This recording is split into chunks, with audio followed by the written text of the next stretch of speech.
잠언서 17장 7절 보겠습니다. 7절 말씀. 능력이 없었어야 됐습니다. 17장은 잠언 17장 말씀을 1절부터 전반적으로 계속해서 이렇게 말에 대해서 말하고 있어요. 그래서 이거를 조금 이어보면 그렇습니다. 1절은 화목과 다툼을 얘기하고 있어요. 그래서 많은 떡 한 조각만 있고도 화목하는 것이 제육이 집에 가득하고도 다투는 것보다 낫다. 1절 화목과 다툼을 얘기하고 3절에 보니까 여호와는 마음을 연단하신대요. 근데 연단하시면 4절 보니까 사악한 입술을 멀리하고 악한 혀가 하는 말을 싫어하는 거예요. 그래서 5절 보니까 가난한 자를 조롱하지 않고 사람의 재앙을 기뻐하지 않는데요. 그리고 7절 하나님의 사람은 거짓말을 하는 것이 합당하지 않다. 거짓말을 할 능력이 없다. 우리는 거짓말하고 절대 같이 갈 수가 없습니다. 제가 수요 성경 세미나에서도 한참을 좀 말씀드렸던 부분인데, 이 세상에 하얀 거짓말은 없습니다. 그 성경에 나오나요? 하얀 거짓말은 없어요. 그래서 모든 종류의 거짓말이 거짓말이고, 성경에 보면 하나님께서 거짓말이 싫다고 얼마나 많이 말씀하셨는지 모릅니다. 하나님은 거짓말이 너무 싫으신 거예요. 그래서 여러분 혹시라도 칭찬을 하시려거든 1%라도 정말 있는 사실을 찾아내서 칭찬을 하셔야 됩니다. 차라리 말을 하지 말던가 없는 것을 있다고 있는 것을 없다고 말하면 안 됩니다. 그 말의 결과와 영향력이 아주 작을 수도 있어요. 소위 말하는 뭐 대단한 거짓말이야?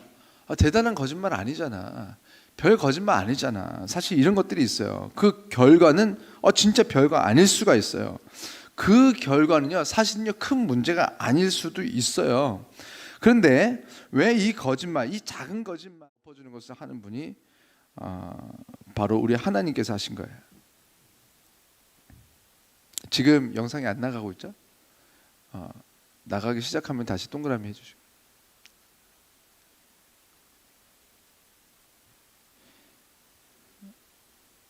영상이 지금 다시 나가고 있나요? 네.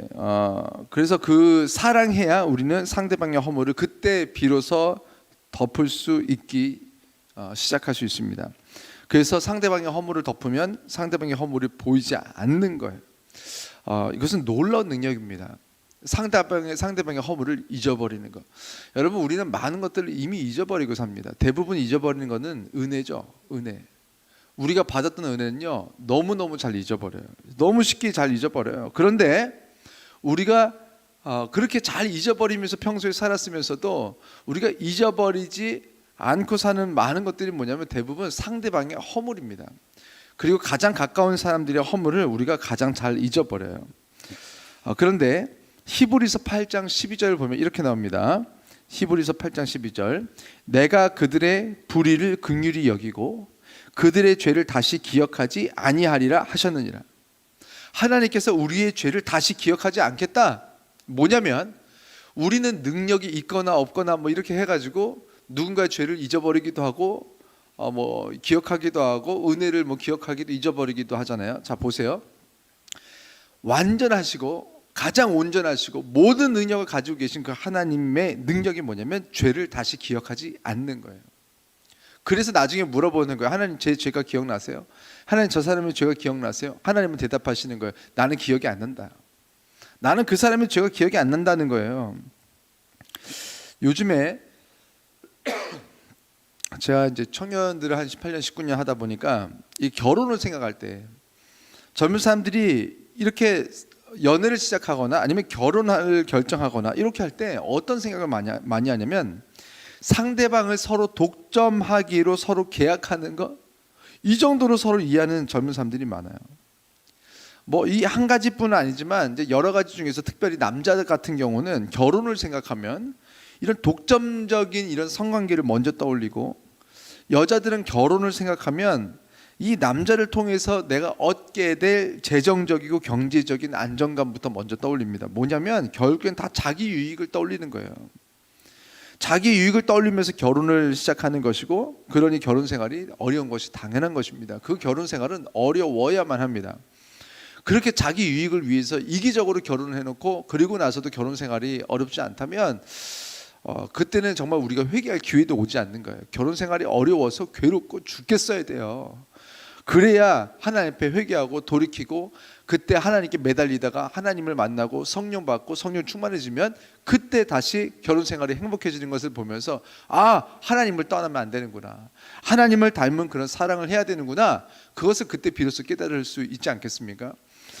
이기적인 마음으로 살면서 하나님 없이 살면서 살만한 것은요, 그건요 저주입니다. 하나님이 없어도 살만하면 죽어서 영원히 지옥에 가는 거예요. 여러분, 영원히 천국에 가려면 이 세상에서 우리가 죄 지을 때는, 하나님 없을 때는요 아프고 고통스러워야 돼요. 결혼 생활이 이제 정말 나아지고 행복해지는 비결이 있다면 무엇이냐면, 오늘 하나님께서 하시는 그런 형상의 성향처럼 어제 있었던 서로의 잘못과 흠을 빨리 잊어주는 거예요. 그리고 상대방의 죄나 흠을 잊어버린 사람으로서 오늘 상대방을 대하는 것입니다. 늘 과거의 그런 죄들, 과거의 흠을 계속해서 기억하면서 그 죄에 대한 그 감정을 가지고 오늘 배우자를 대하고, 오늘 남자친구 여자친구를 대하고, 결혼할 사람을 대하고, 내가 직장에서 만난 사람들을 대하고, 친구들을 대하고, 이러니까 하나님을 떠나서 사단의 성향을 닮은 그런 인간관계를 하는 거예요. 하나님은 우리 죄를 잊어주시려고 하는데 우리는 상대방의 죄를 잊으려고 하지 않는 거예요. 그래서 힘든 거예요. 그러니까 죄가 기억나는 것 자체가 문제가 아니라 하나님을 닮지 않고 있었기 때문에 우리가 힘든 거예요. 그래서 우리가 다시 이런 결혼 생활이 행복하게 다시 회복이 되고, 또 직장에 있어도 친구 관계에서도 모든 인간 관계에서 우리가 다시 행복하고 정말 즐겁게 천국을 누리면서 사는 방법은 뭐냐면, 하나님을 닮아서, 하나님께서 그렇게 하셨기 때문에 우리도 어제의 상대방들의 흠과 죄를 잊어버리고 그 흠과 죄를 잊어버린 사람으로서 새로운 감정을 가지고 오늘 우리가 만나는 인간관계를 하는 것입니다. 서로의 죄를 자꾸 들춰내고, 그래서 그 죄 때문에 자꾸 자기가 또 보상받으려고, 너 어제 나한테 이렇게 했잖아, 그러니까 이렇게 해야지, 저렇게 해야지, 막 이렇게 보상받으려고 문제 삼으려고 하지 마시고, 여러분 잊어주셔야 됩니다. 그때에 순종하는 하나님의 자녀들에게 복을 부으시면 그 공동체 안에 죄가, 문제가 자꾸 끊어지고 멈춰지는 거예요. 오늘 우리 이 시간 기도할 때, 하나님, 우리가 사랑하기를 원합니다. 하나님께서 우리의 죄를 잊어버려 주시고, 우리를 사랑하셔서 우리 죄를 잊어주시고, 그래서 우리 죄를 들춰내지 않으시고, 그리고 우리가 죄가 마치 없었던 사람인 것처럼 우리를 사랑해 주고 계신데, 하나님, 우리도 우리에게 만나게 하신 모든 인간관계들, 특별히 우리 가까이 있는 사람들, 그래서 우리가 자꾸 그들의 죄를 기억하고 그래서 그것을 고통하는 사람들, 하나님 이 시간 우리의 마음에 하나님 찾아와 주세요. 하나님을 닮게 해주세요. 그래서 하나님을 닮아서 우리가 사랑하는 사람들의 죄를 잊어주고, 그리고 그 죄를 보지 못한 사람처럼 우리가 다시 서로 사랑하게 하여 주시옵소서. 이 시간 우리 그렇게 좀 기도하면서, 우리가 전도하고 복음을 말하려면 자꾸 그 죄를 떠올리면서 살 수는 없지 않습니까? 여러분, 우리가 사랑하려면, 또 복음을 전하려면 이 세상의 죄를 우리가 몰라줘야 됩니다. 덮어줘야 됩니다. 허물을 들춰내지 않아야 됩니다. 그리고 사랑하고 또 사랑하는 것이 무엇인지 우리들의 인생이 그들에게 보여줌으로써 살아계신 하나님의 사랑이 무엇인지 그 맛을 보게 해야 됩니다. 우리가 그렇게 세상에 살아계신 하나님의 그런 역사의 증거로서 우리가 사랑해내며 오늘을 살아가는 여러분과 제가 되기를 주의 이름으로 축원합니다. 제가 기도하겠습니다.